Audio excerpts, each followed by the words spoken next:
반갑습니다. 김승환 목사입니다. 한 주간 평안하셨죠? 오늘도 신앙 세우기 강의를 시작하도록 하겠습니다. 우리가 그동안 총 4번에 걸쳐서 이 신앙 세우기를 함께 했습니다. 구원이 무엇인지, 또 믿음이 무엇인지, 예배가 무엇인지, 기도가 무엇인지 우리가 다 아는 내용이지만 한번 복습하고 또 점검하는 그런 시간을 통해서 내가 추상적으로 알고 있던 여러 개념들을 조금 더 쉽게 또 익숙한 언어로 함께 나누어 보았습니다.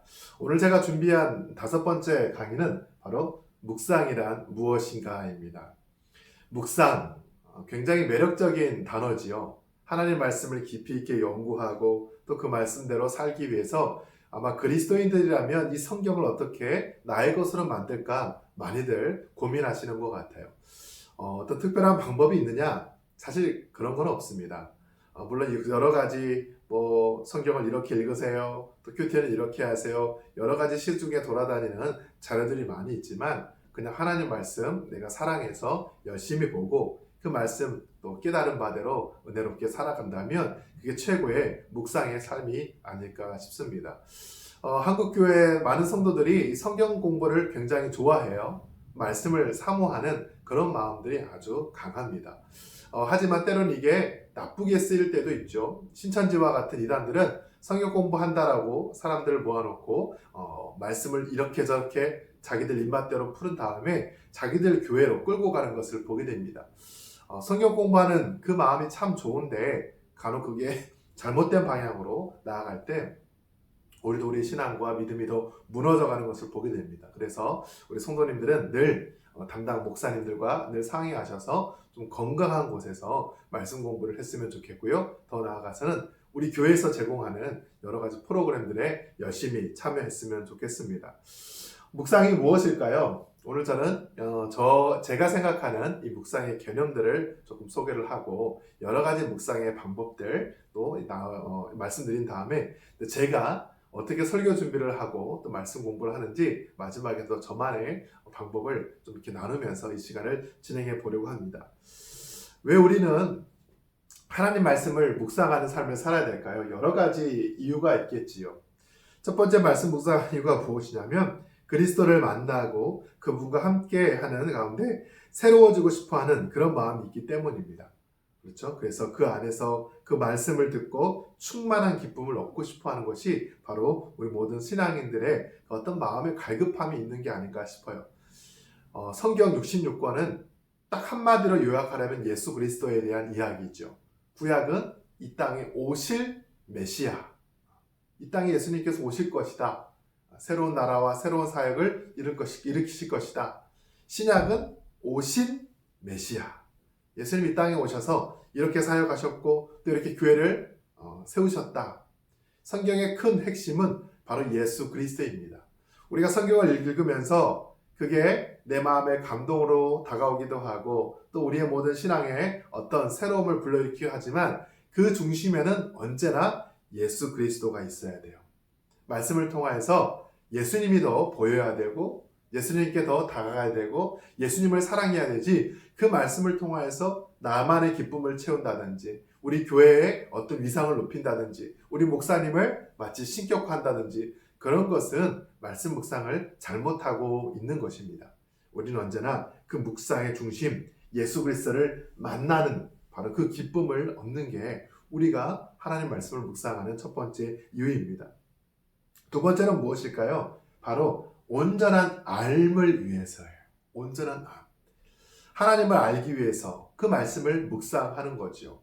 하나님께서 우리에게 말씀하셨던 내용, 또 이스라엘과 또 많은 사람들과 함께 있었던 여러 가지 사건들, 그 가운데 하나님의 뜻이 무엇인지를 분별하기 위해서 우리는 성경을 읽습니다. 더 많이 알고 싶고, 더 많이 사랑하고 싶고, 다시 말해서 아는 만큼 보이게 되죠. 아는 만큼 사랑하게 됩니다. 말씀을 더 깊이 있게 이해하고자 하는 그 마음들이 바로 알에 대한 욕구인 것 같아요. 세 번째는 무엇이냐? 바로 우리가 변화된 삶을 살기 위해서죠. 성령에 의해 완전히 변화되면서 예수 그리스도의 형상을 닮아가는 그런 삶을 살기 위해서입니다. 말씀을 많이 읽고 묵상했는데 나의 삶에 변화가 없다? 그건 조금 잘못된 것 같아요. 머리로는 이해가 되고 지식으로는 가득 채워졌어도 가슴이 뜨거워지지 않고 삶의 변화가 나타나지 않는다면 나는 그냥 머리만 커가는 그리스도인이 될 수 있습니다. 묵상을 한다는 것은요, 내가 그분과 같은 삶, 그분을 또 따르는 제자도의 삶을 살겠다는 어떤 그런 다짐이 반드시 포함되어 있어야 됩니다. 삶 전체가 하나님 말씀으로 채워지고 그 말씀을 이루어내는 그런 삶을 살기 위해서 우리가 묵상을 하는 것 같아요. 그분과 함께 거하기 위해서, 더 알아가기 위해서, 그분과 같이 변화된 삶을 살기 위해서 우리가 묵상을 하지 않나 싶습니다. 오늘날 많은 그리스도인들이 묵상하는 삶을 잃어버리는 것 같아요. 그리스도인뿐 아니라 오늘 현대인들에게는 이러한 시간들이 절대적으로 부족합니다. 직장 생활에 바쁘지요. 아이들은 공부하느라고 바쁘죠. 또 집에서 가정사 여러 가지 일을 하다 보니까 무엇인가 내 마음을 비우고 생각을 집중하는 그런 묵상적 삶을 살아가는 게 굉장히 어려운 시대인 것 같아요. 과거에 시골에서 산다든지 이럴 때는 자연의 흐름도 좀 느껴보고 또 인생의 허무함도 좀 경험해보고 무엇인가 새로운 통찰과 인사이트를 추구하는 그런 좀 자연스러운 삶이 가능했다면 오늘날 현대인들은 너무나 바쁘잖아요. 세상 것을 쫓아가기 위해서 자신의 성공을 추구하기 위해서 너무나 많은 것에 쫓기다 보니 내 스스로를 성찰할 수 있는 그런 시간이 절대적으로 부족한 것 같아요. 우리가 말씀을 통하여서 나를 좀 돌아보고 내 주변을 돌아보면서 이 시대에 정말 메말라 버리는 삶을 어떻게 회복시킬 것인가, 바로 그 출발이 묵상인 것 같아요. 하나님의 시선으로 나를 바라보고요, 하나님의 시선으로 우리 가정을 보고 교회를 보고 이 사회를 볼 수 있는 그런 깊이 있는 눈, 깊이 있는 시각과 관점을 키워주는 것이 바로 묵상입니다. 때로는 조용한 시간 골방에 들어가서 아니면 자신만의 안락한 그 시공간 안에서 잠잠히 주의 음성을 듣고 있노라 하면 내 주변에 일어난 일과 상관없이 하나님께서 무엇인가 말씀하시는 것들 여러분 아마 경험할 것 같습니다. 바로 이 시대에 묵상이 절대적으로 필요하다. 깊이 있는 생각과 넓은 통찰을 위해서 이 사람들이 이렇게 말하고 저 사람이 저렇게 말하면 귀 얇아가지고 막 쫓아다니는 것이 아니라 그런 것들을 좀 분별할 수 있는 삶을 위해서 모두가 다 묵상이 필요한 게 아닌가 싶습니다. 제가 묵상을 위해서 그 두 권의 책을 좀 추천하려고 해요. 첫 번째는 오대원 신부님이죠. 예수돈도단의 우리 국내 창립자이기도 한데 묵상하는 그리스도인이라는 책이 있습니다. 시편의 말씀을 가지고 이분이 어떻게 묵상을 해왔나. 그래서 우리 그리스도인의 삶에 이런 묵상적 삶이 필요하다는 것을 여러분 아마 깨달을 수 있을 것 같아요. 이 책을 한번 사보시면 좋겠고요. 또 최근에 나온 김기현 목사님이라고 부산의 로고스 교회 목사님, 저하고는 아주 친분이 깊은 분인데 모든 사람을 위한 성경 묵상법, 이분이 이제 독서하고 글쓰기 학교를 아주 오랫동안 하셨거든요. 저는 몇 번 뵌 적이 있는데 이 책을 한번 읽어보시면 실제적으로 어떻게 묵상을 할 것인가에 대한 이야기들이 많이 들어있습니다. 그래서 묵상의 원리를 찾기 위해서는 이 책을 보시고 묵상의 실제적인 방법을 원하신다면 이 책을 한번 사서 보시면 이런 방법으로 묵상을 할 수 있겠다. 여러분 좋은 어떤 자료가 되지 않을까 싶습니다. 그렇다면 이제 구체적인 내용을 한번 들어가 보도록 하겠습니다. 과연 묵상은 무엇일까? 이 김기현 목사님 책에 이런 구절이 있어요. 묵상은 생각하기이면서도 생각하기가 아닙니다. 참 재미있는 표현이죠. 하나님 말씀을 생각하는 것인데 그게 그냥 생각하는 것은 아니라고 이야기를 합니다. 이 묵상이라는 단어가 히브리어로 하가 또는 시아으라는 단어를 쓰는데 이 원어적인 의미를 보니까 깊이 생각하다 또는 마음으로 숙고하다라는 그런 뜻이 있습니다. 더 나아가서 헬라어, 신약어로는 멜레타오, 이게 메디테이션 영어로죠. 근데 헬라어로는 이 메디타오라는 단어에서 왔는데 이것은 역시 비슷한 뜻을 가지고 있습니다. 이런 점에서 묵상은 생각하기가 맞지만 그냥 묵상은 생각하기가 아니다라고 말하고 묵상은 그냥 읽기라고 이분은 이야기를 했어요. 읽기다. 더 나아가서 반복해서 읽기다. 이 구약의 묵상법, 또 유대인들의 묵상법을 보면요, 우리처럼 말씀 한 절을 쭉 놓고 이게 뭘까? 저게 뭘까? 그 말씀을 한 절 읽고 막 이렇게 참선하듯이 그렇게 하지 않습니다. 구약의 이 묵상법은요, 읍조리다예요. 읍조리다. 읍조리다는 성경을 계속 읽어가는 거예요. 나지막한 소리로 계속해서 하나님 말씀을 중얼중얼 해가면서 읍조려 나가는 거. 이게 이제 성경 통독과 같은 개념으로 그렇게 말씀을 읽어 나가는 게 이 히브리인들의 성경 읽기의 방식입니다. 우리는 이제 동양적 사고를 하다 보니까 이 동양의 어떤 경전을 이제 공부하고 경전을 공부하는 방법들이 한자를 딱 써놓고 이게 뭘까? 약간 이렇게 동양적 관점에서 이 하나님 말씀을 그렇게 묵상하는 것을 생각하는데 원어적 의미에서는 그게 아니고요. 계속해서 반복적으로 읽고 또 읽어가는 것. 이게 바로 묵상의 원래적인 뜻입니다. 그러니까 성경 통독과 같은 방식이죠. 그 가운데 하나님께서 그 말씀을 통하여서 나를 만나주시고 그 말씀이 나의 삶에 부딪혀오는 것을 경험하는 것이지 어떤 단지 생각만을 위해서 깊이 있게 그것을 고민하고 하는 그런 과정이 묵상이 아니다라는 것들을 여러분 기억했으면 좋겠습니다. 앞서 이야기한 것처럼 유대인들은 어떻게 묵상하냐면 제가 이제 자료를 찾아보니까 유대인들은 약간 이제 신비적인 관점에서 오늘날 성경을 많이 본다라고 이야기를 하더라고요. 그래서 그 말씀의 어떤 개인적인 변화, 이 말씀을 묵상하고 그 묵상을 통해서 나의 삶의 변화에 아주 중요한 어떤 출발점이 묵상에 있다라고 이야기하면서 자신의 자아를 내려놓고 자신의 실체가 무엇인지 또 누구인지를 생각하는 관점에서 묵상을 한다라고 이야기를 합니다. 어떻게 묵상하냐? 일단 읊조려야 되니까 호흡을 좀 가다듬고요.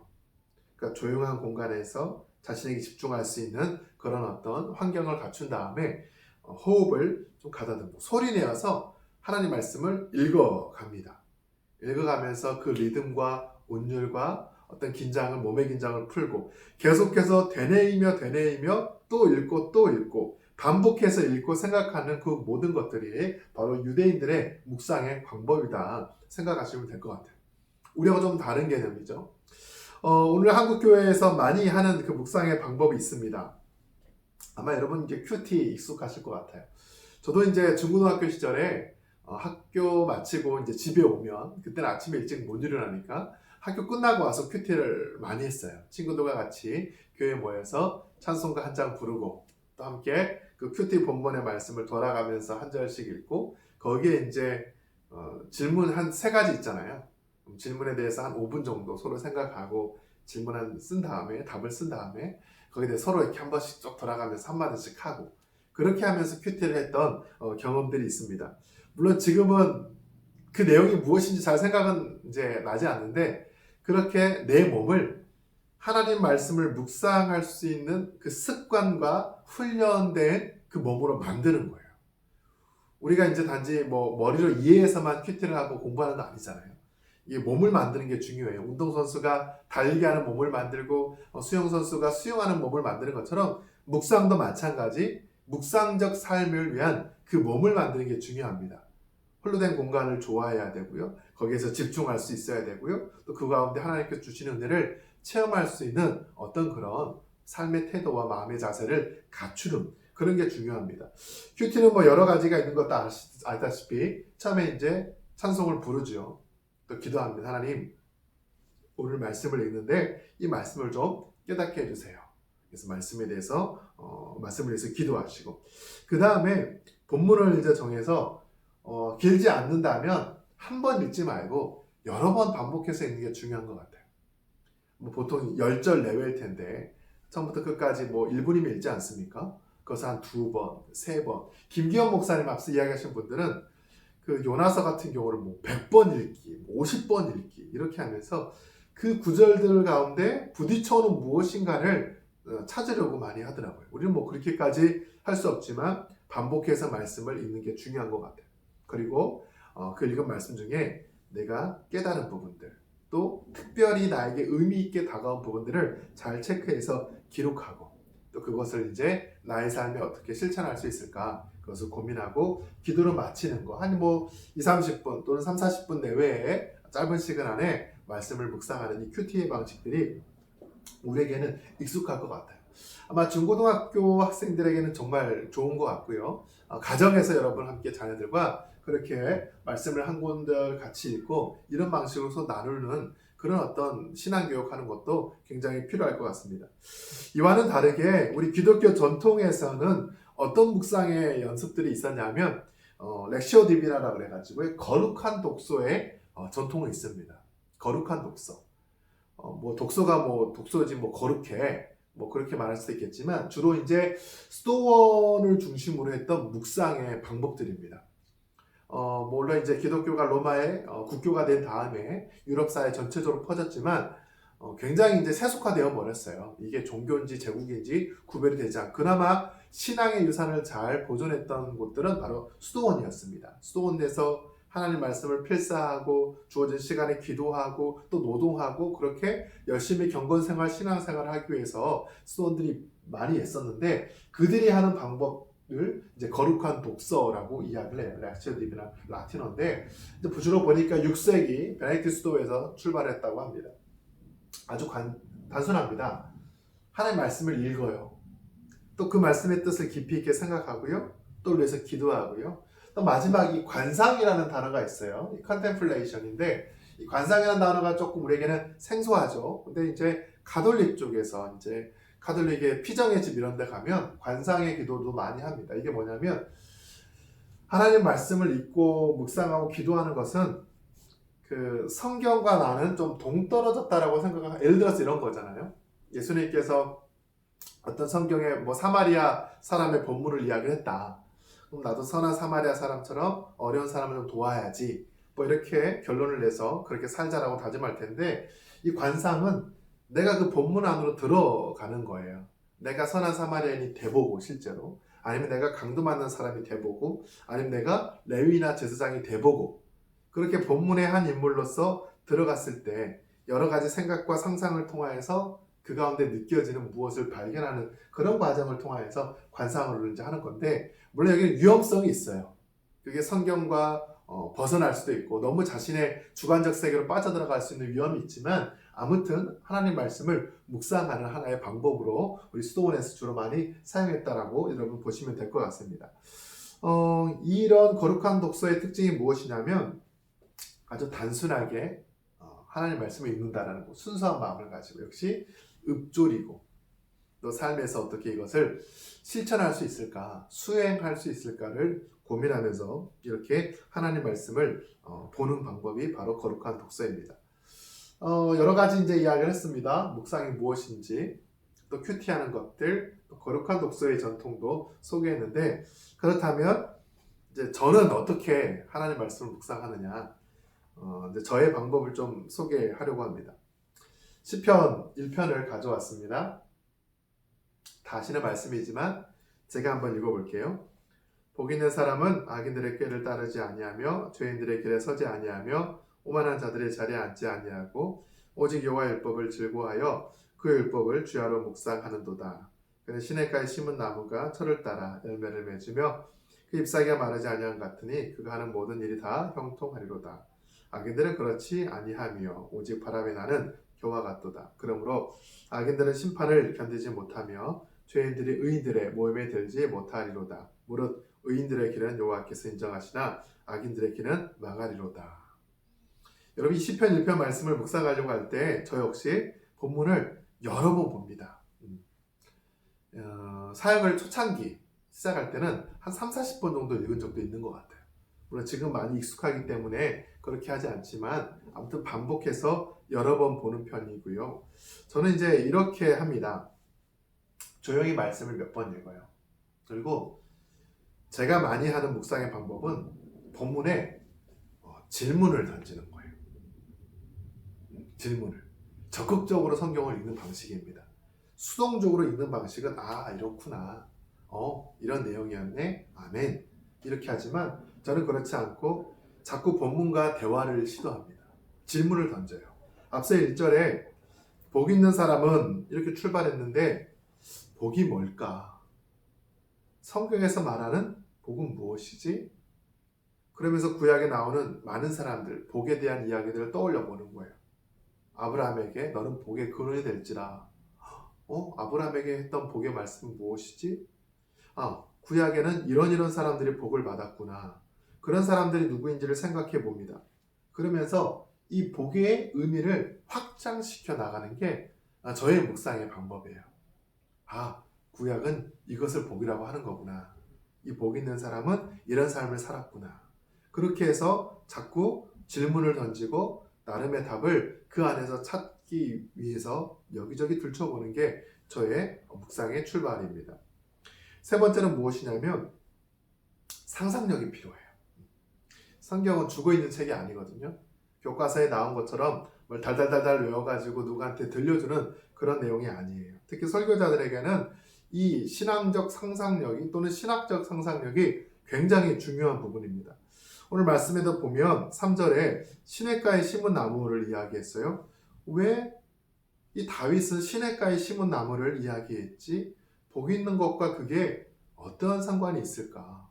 이걸 자꾸 생각하고 상상을 해보는 거예요.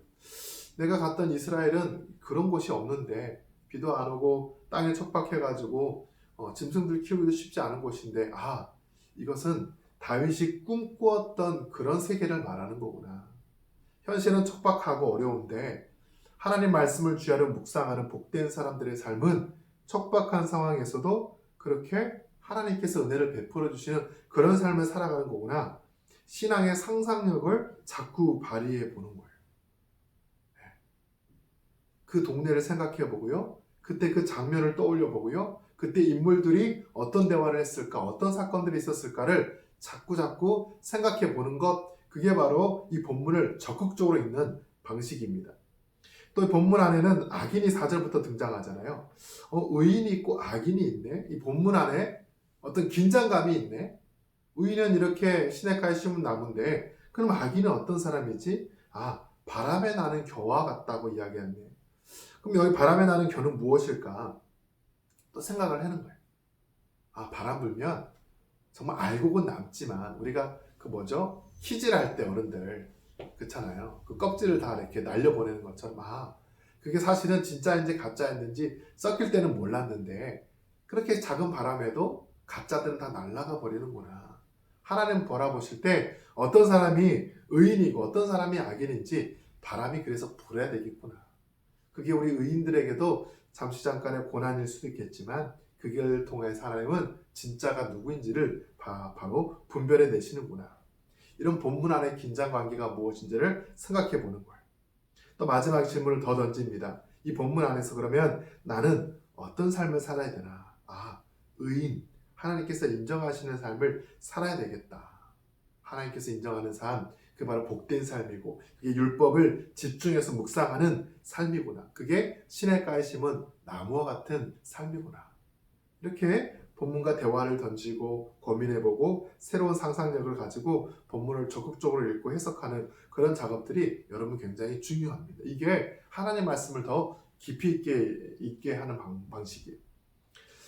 제가 설교 노트를 쓰는 것도 하나 가져와 봤습니다. 지금 이게 이 화면을 이렇게 키우다 보니까 좀 깨졌어요. 제 이제 수첩입니다. 이게 시편 42편. 얼마 전에 지난주인가요? 제가 새벽에 화요일날 설교했던 게 시편 42편의 말씀이었어요. 그 본문 말씀을 제가 묵상하고 설교했던 그 노트입니다. 노트 필기예요. 이게 시편 42편이 여호와는 나의 목자신 내게 부족함이 없으리로다. 바로 그 내용이거든요. 그 내용이에요. 이게 고라자손의 시편이에요. 고라자손의 시편이 뭐가 있을까 살펴보니까 42편부터 49편, 84, 85, 87, 88편, 특히 84편 같은 경우는 주의 장막에서의 한 날이 첫날보다 나은 점 이런 표현도 나오고 그래서 이 고라자손이 누굴까? 민수기 16장에 보니까 고라당 반역 사건이 나와요. 모세에게 이렇게 대항했던 250명의 사람들 그들 다 심판을 받거든요. 근데 어떻게 고라자손은 다 죽었는데 이런 시편을 남겼지? 민수기 26장 살펴보니까 아들들은 죽지 않았다고 그래요. 아들들은 살아남았구나. 그 아들들이 이런 시편을 기록했구나. 근데 그 자녀들은 행복하게 살았을까? 그렇지 않겠지요. 고라를 대항하다가 지진이 나서 다 죽고 모든 심판을 받아서 다 죽었는데 그 자녀들은 손가락질 받았겠구나. 주변 사람들이 그 자녀들을 되게 미워했겠구나. 그런 내용이 바로 시편 42편 나오거든요. 하나님, 너희 하나님은 어디 있느냐? 왜냐하면 고라 자손들이 그 다윗 때 이제 성전의 문을 지키는 성전 문지기의 역할을 맡습니다. 사람들이 예배하러 오면 옆에서 막 잘 오셨습니다. 하나님께 예배합시다. 옆에서 막 음악 해주고 하는데 사람들이 보면서 너는 고라 자손이지? 너희들 다 망한 집안이지? 너희 하나님 어디 있어? 그렇게 비난해도 하나님 앞에 나아가서 하나님 제가 간절히 하나님을 찾습니다. 의지합니다. 막 그렇게 이게 다 시편의 그런 내용들이에요. 그 당시의 사건을 떠올리고 그러면서 그 안에서 이 본문의 이 주인공들 느꼈을 감정들, 그의 아픔들이 무엇인가, 또 그것을 어떻게 해결했나, 사람들에게 하소연하지 않고 정말 사슴이 시냇물을 찾기 갈급한 것처럼 이들이 하나님을 찾았다라는, 하나님 앞에 나가 모든 걸 해결했구나, 그런 것들을 다뤘던 내용이에요. 그래서 이제 제가 이렇게 묵상을 하고 새벽 설교를 했죠. 또 이제 지난 토요일 날 했던 이제 본문입니다. 예레미야 6장의 말씀이에요. 6장. 거기에 대해서 읽으면서 남은 자라는 단어가 나왔어요. 8절에. 구약의 남은 자가 그러면 어디 등장하지? 보니까 미가서 나오고 특히 스바냐서도 나와요. 남은 자를 왜 등장시켰을까? 하나님께서 이스라엘을 심판하셔도 그 남은 자를 통해서 다시 이스라엘을 회복하시겠구나. 그 남은 자가 어떤 사람인지 쭉 제가 이야기를 합니다. 그러면서 이 예레미야 같은 선지자들이 활동했을 때 그들에게 거짓 선지자들과 진짜 선지자들이 누구인지 바로 그 하나냐가 나오는 내용을 통해서 또다시 설명하면서 그렇게 제가 설교를 준비하고 묵상하는 내용입니다. 저는 늘 글을 쓰다 보니까 글을 쓰는 사람이기 때문에 이렇게 목차를 나름 짜고 거기에 대해서 세부적으로 더 들어갈 거를 넣고 빼고 하는 방법으로 제가 이렇게 묵상을 합니다. 이게 제가 묵상하는 방법이에요. 물론 저는 이제 설교를 위해서 묵상을 주로 많이 하다 보니 개인적 실천이라든지 적용보다는 우리 교회적 실천과 성도들에게 전할 내용들 좀 더 집중하긴 합니다만 이런 과정을 통해서 하나님의 말씀을 나의 것으로 이렇게 만들어가고 있습니다. 오늘 짧은 시간이지만 제가 준비한 강의는 여기까지입니다. 묵상이 무엇일까요? 앞서 이야기한 것처럼 하나님을 더 알아가고 그분을 더 닮아가는 삶을 살아가고 또 그분 앞에 내 삶의 중심을 내어놓는 여러 가지 큐티라든지 거룩한 독서라든지 또 저만의 묵상의 방법이라든지 이런 거를 통하여서 하나님의 말씀을 가까이 하는 그런 삶을 살아갈 수 있다면 여러분 신앙생활도 분명히 좋은 아름다운 열매가 있지 않을까 싶습니다. 오늘도 숙제가 있습니다. 다음 주는 전도란 무엇인가? 전도에 대한 이야기, 선교와 함께 한번 해보려고 하고요. 역시 소감을 영상을 보시고 또 남겨주시면 제가 또 잘 응답하도록 하겠습니다. 또 더 나아가서 여러분 개인적으로 묵상한 내용들이 있으면 아니면 여러분 묵상 노트가 있으시면 그런 것도 사진 한번 찍어서 저에게 보내주십시오.